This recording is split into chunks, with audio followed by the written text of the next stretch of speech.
Alright, so we're back with a Kyosho Legend, this being the Tomahawk. And the last time I drove this, it was driving okay, but it was having some issues, and I think it was because of the motor and the brushes getting clogged up. And here's the issues that I was running into last time.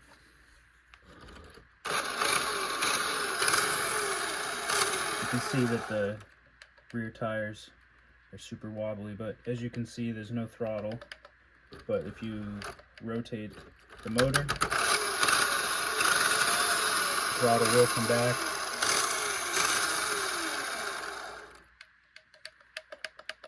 So I'm gonna have to clean the motor out.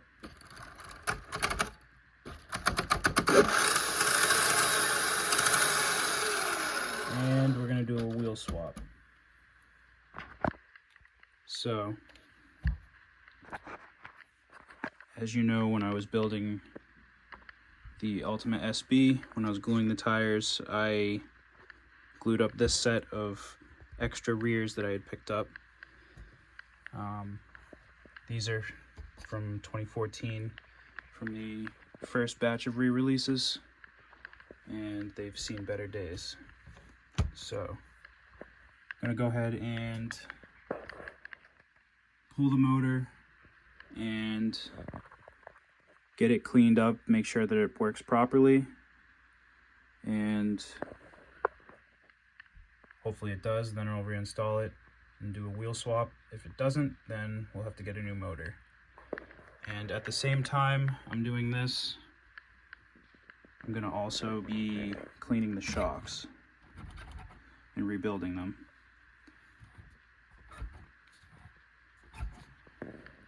The front and rear are in terrible shape. As you can see, this one didn't even retract. I didn't build these. I actually didn't build this car at all. I got it for a decent price on eBay, so I'm gonna have to rebuild those and just go over it in general to be sure that everything is as it should be. I do remember Anthony helped me out with the steering and made sure that that was correct.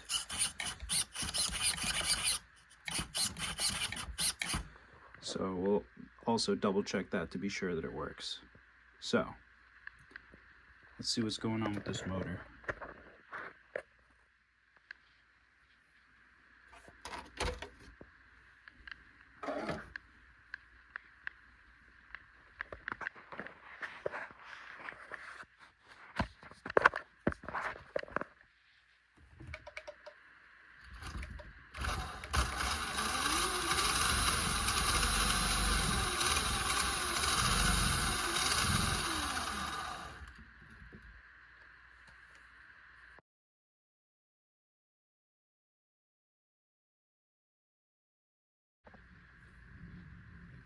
Alright, so the motor out.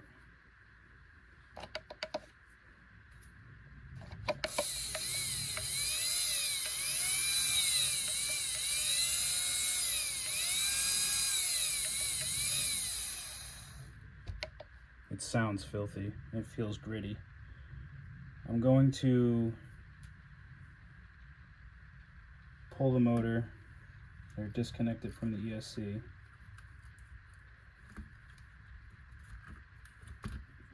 And then I'm going to bring it downstairs to the compressor and blow it all out and clean it off the best I can, and then we'll open it up and see what's going on with the brushes. Alright, so I took the compressor to it, then I disassembled it and kind of wiped off the brushes and the end of the shaft and just put it back together. And then I actually plugged it in already and tested it, and it works much better now, just from having been blown out and brushed off. So we'll continue to use this until it fully fails, and then we'll replace it, but at least we know that's what the problem was. because there was zero hesitation as far as the commands from the radio, unlike before. So I'm going to reinstall, kind of clean this up a little bit back here, and then I'm going to reinstall the motor, and then I'll demonstrate that it does work. And also switch the wheels.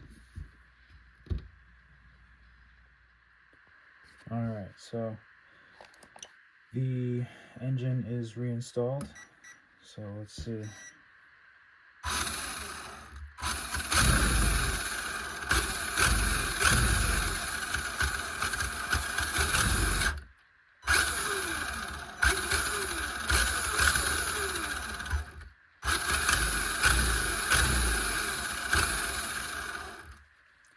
So that is good.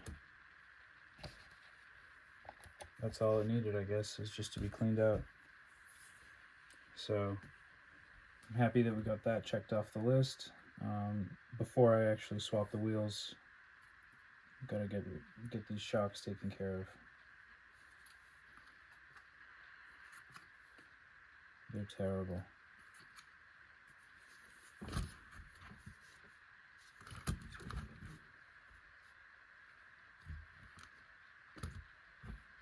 So that's what we're going to work on.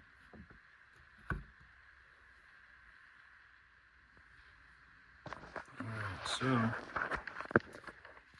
got the rear shocks apart, and the issue was the plastic bushing here was binding on the shaft. So I just removed it and replaced it onto the shaft a few times, and these ridges at the end here kind of cleaned it out, and now it's functioning as it should. This one here did not have the same binding, but it was a little rough, but after doing the same thing, this is totally fine. I did not take the front shocks apart, but I did open them up and refill them. So we'll see how they do as far as the binding and if they're smooth or not. If they're still rough, then I'll disassemble them and do the same thing I did here, and then reassemble them. I may have to change the, I'm going to use this light fluid, I may have to change the positioning of the retainer for the spring to make the spring stiffer, but once I get these back together, we'll explore that. So, we'll get these back together and filled, installed with the new wheels, which brings me to another point I want to mention. If you have any set of wheels that you need to glue that have paint on the wheels, make sure that you rough up the edges of the wheels so that the paint doesn't peel off the wheel. You'll have a better bond between the glue and the wheel itself. I glued it pretty good on the inner bead there, so it will hold on, but I'd have liked it to be, you know, flush all the way around. So definitely, you know, sand any paint off the edge where you're going to be gluing, because the glue will take the paint off, and you'll run into that. So anyways, let's get this back together.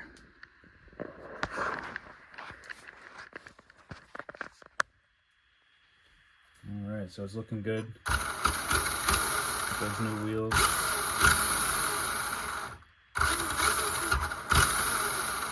You know the engine works. But I'm not satisfied with the front shocks. Do it this way.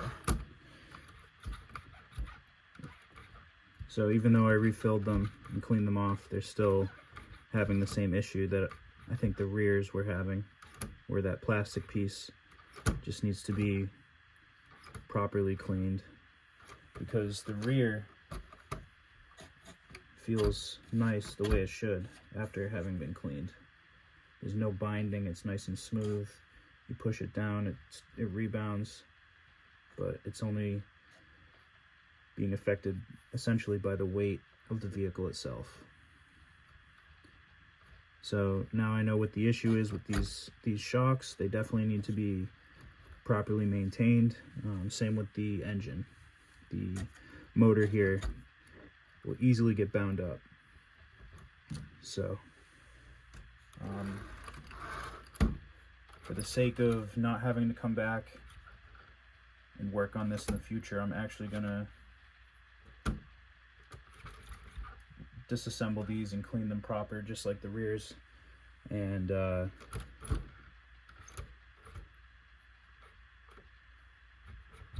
get that done so I can enjoy the vehicle when the good weather comes.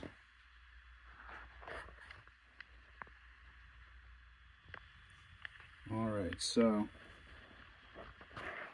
running into a problem here, and I just finished rebuilding both the shocks.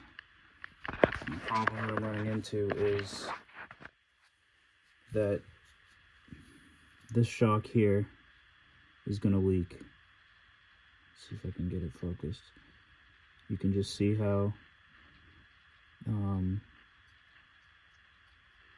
that piece of plastic is moving a little bit, and there's bubbles coming out of the opening there where the shaft is.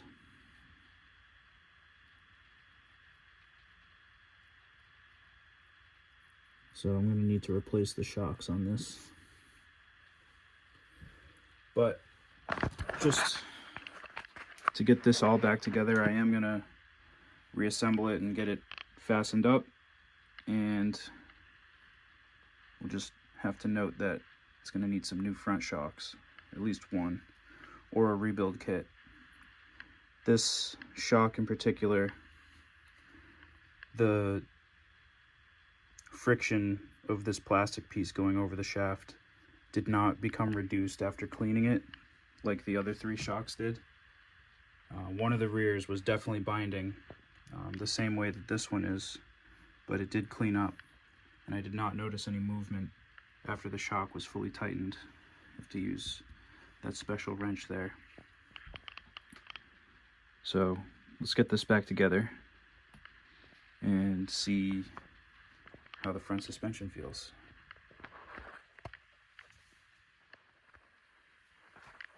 All right, so we're looking good. We've got a complete unit here, and even with that leaking front shock, we've got good suspension here. This is the leaky shock, so we will keep that in mind, but yeah, we'll just see if anything drips. But anyways, yeah, those are the issues I had with this car. It seems to me to be back in working order. We got the motor worked out. We rebuilt the shocks, as well as replaced the older rear wheels. Again, if you're gonna be doing any gluing, you want to make sure that you clean off the surface so that way you have proper bond where the bead is on the tire. Just parts on one of these wheels where that is the case. You can see there. So definitely take heed. But yeah, that's one of the Legends ready to race. Now we've got to work on getting this one painted and making sure that it is properly functioning like the other. So stay tuned, because we'll be getting that done. I definitely don't recommend painting anything in the cold weather, but I'm gonna test a theory and use some Traxxas paint, because the Traxxas paint seems to be unaffected by conditions, temperature-wise or humidity. It goes on, it binds, and it stays. So I'm gonna try to paint this body with some Traxxas paint. I did this one here with some Tamiya paint in the cold conditions, and you can see that it's not perfect there. So stay tuned for that. The finishing of the electronics with this, and we've got a functioning Tomahawk. So if you made it this far, thank you for your interest in RC. Thanks for checking this out, and you're going to want to stick around because there's a lot more coming your way.